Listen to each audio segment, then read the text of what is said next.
Bismillahirrahmanirrahim. Assalamualaikum warahmatullahi wabarakatuh. Semangat pagi, pagi, pagi. Semoga bapak-bapak dan ibu-ibu pegawai inspektorat pada hari ini dalam keadaan sehat walafiat sehingga dapat mengikuti semua materi yang akan kita sajikan pada hari ini. Tema kita kali ini adalah jenis-jenis dan dampak yang ditimbulkan dari perilaku korupsi bagi masyarakat, sehingga nantinya diharapkan kita semua mengetahui jenis-jenis perilaku korupsi dan bidang-bidang apa sajakah yang berdampak atau ditimbulkan dari perilaku korupsi itu sendiri. Untuk lebih memahami tema tersebut, maka sekarang izinkan saya untuk menyajikan materi tersebut dengan melakukan share screen materi.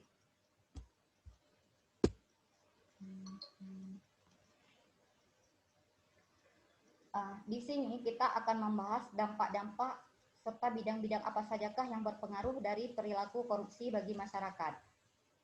Dampak yang ditimbulkan dari perilaku korupsi apabila kita lihat dari berbagai bidang, ini bukan cuma dalam bidang ekonomi saja, tetapi bisa menimbulkan di berbagai bidang.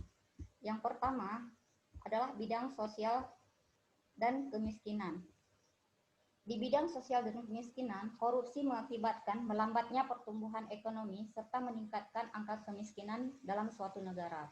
Hal ini akan berpengaruh pada perilaku yang dapat menimbulkan masalah sosial dalam masyarakat.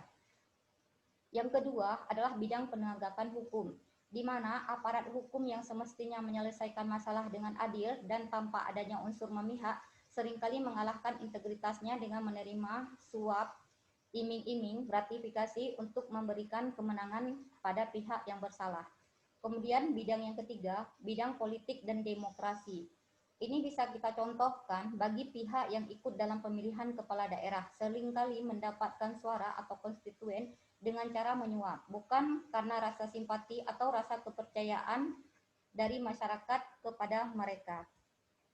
Kemudian untuk bidang yang keempat adalah bidang birokrasi pemerintahan. Korupsi yang dilakukan pada bidang birokrasi pemerintahan ini berdampak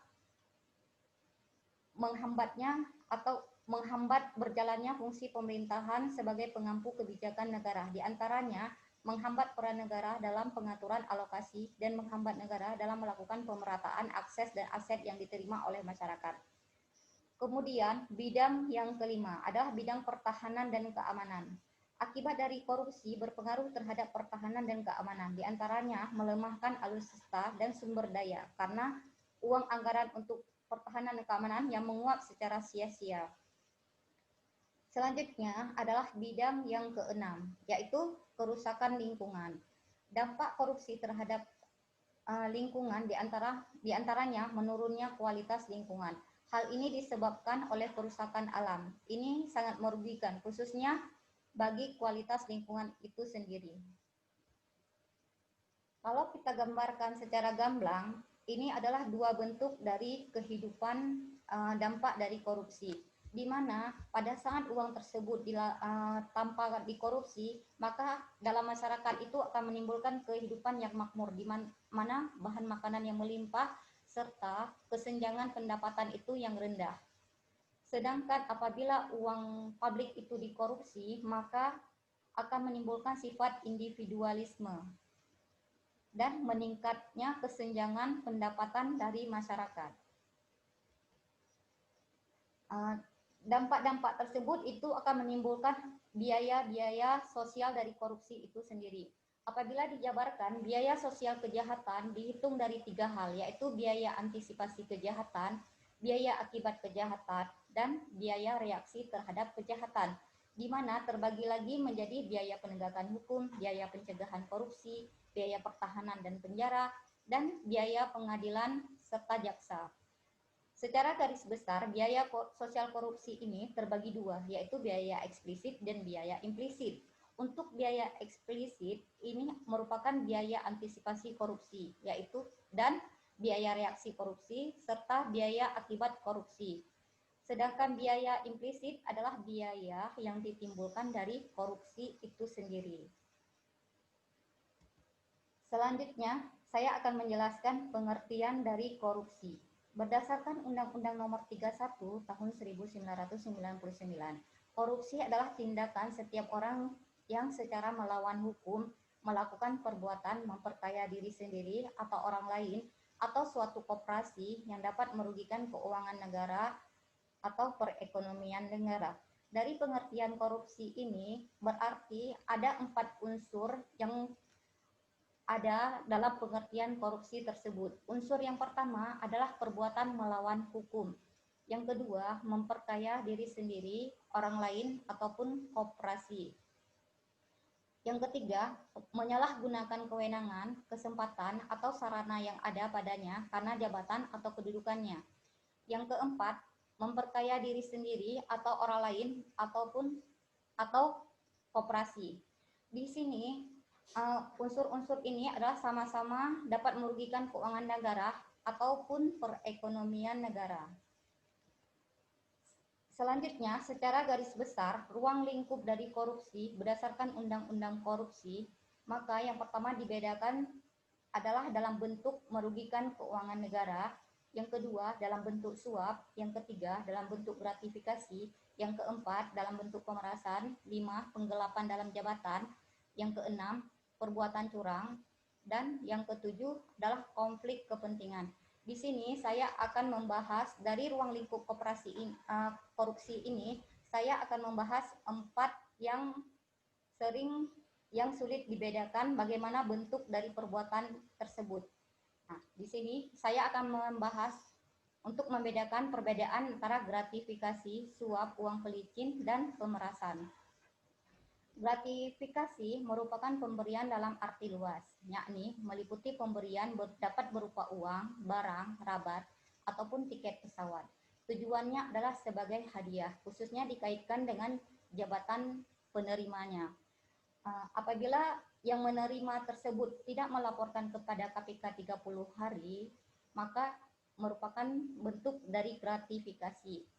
Kemudian bentuk korupsi yang kedua adalah suap, pemberian yang dilakukan oleh koperasi untuk perorangan dengan tujuan untuk mempengaruhi keputusan penerima suap. Umumnya disertai kesepakatan kedua belah pihak. Yang ketiga adalah uang pelicin, merupakan sejumlah uang untuk memulai mengamankan, mempercepat akses dan terjadinya suatu layanan. Di sini pemberi uang pelicin lebih dimaksudkan di sini pemberian uang pelicin lebih dimaksudkan untuk mempercepat dan mengurangi ketidaknyamanan dalam proses administrasi. Selanjutnya adalah pemerasan. Pemerasan sering dijadikan alasan bagi pihak pemberi sebagai dalih pemberian. Pemerasan itu tidak harus dalam bentuk atau nilai nominal yang besar. Dalam nominal yang kecil dapat ditemukan dalam bentuk pungutan liar. Kemudian, contoh-contoh apa sajakah yang bisa kita lakukan untuk mencegah dan menentang korupsi? Yang pertama adalah penanaman semangat sosial. Hal ini bisa kita lakukan dengan penanaman semangat sosial, terutama bagi diri kita sendiri, kemudian keluarga, kemudian orang-orang terdekat di sekitar kita. Yang kedua, melakukan penerimaan pegawai secara jujur dan terbuka. Ini harus berdasarkan kompetensi dari calon pegawai itu sendiri. Yang ketiga, himbauan kepada masyarakat. Himbauan kepada masyarakat ini salah satunya bisa dalam bentuk penyuluhan yang seperti yang sedang kita laksanakan sekarang ini. Yang keempat, pengusahaan kesejahteraan masyarakat. Kemudian yang kelima, bisa dilakukan dengan pencatatan ulang terhadap aset-aset negara yang masih belum terdata secara yang seharusnya. Selanjutnya, strategi dan rencana aksi yang dapat kita lakukan untuk pemberantasan korupsi. Di sini ada 3 strategi yang bisa kita lakukan, yaitu strategi yang pertama adalah represif, yaitu upaya penindakan hukum untuk menyeret koruptor ke pengadilan. Ini bisa dilakukan dengan memverifikasi pengaduan masyarakat, kemudian pengaduan tersebut ditindaklanjuti dengan penyelidikan, selanjutnya penuntutan, serta eksekusi. Strategi yang kedua adalah dengan cara perbaikan sistem, di mana sistem yang baik bisa meminimalisir terjadinya tindak pidana korupsi. Strategi yang ketiga adalah dengan cara edukasi dan kampanye. Cara ini merupakan strategi pembelajaran pendidikan anti korupsi dengan tujuan membangkitkan kesadaran masyarakat mengenai dampak korupsi, mengajak masyarakat untuk terlibat dalam gerakan pemberantasan korupsi. Kemudian hal-hal apa sajakah nanti yang kita inginkan dari strategi-strategi yang telah kita lakukan. Di sini yang kita harapkan adalah melahirkan orang-orang yang memiliki integral. Maksudnya adalah memiliki integritas pribadi, di mana ia memiliki kepribadian utuh, perkataannya satu dengan perbuatannya, kemudian patuh pada kode etik dan sumpah jabatan, serta tidak tergoda untuk melakukan penyelewengan yang diharapkan menjadi panutan bagi masyarakat secara keseluruhan. Ini saja materi yang dapat saya sampaikan. Semoga bermanfaat bagi kita semua. Saya harapkan kita sama-sama untuk berkomitmen, memiliki keinginan untuk menjauhkan diri kita dari perilaku korupsi, baik itu kita sengaja ataupun tidak sengaja. Sebelum saya mengakhiri, saya akan memberikan pantun kepada bapak-bapak dan ibu-ibu semuanya. Siang hari ketilang polwan, malam hari keserempet taksi. Mari kita terus melawan sampai Indonesia bebas korupsi. Terima kasih. Assalamualaikum warahmatullahi wabarakatuh.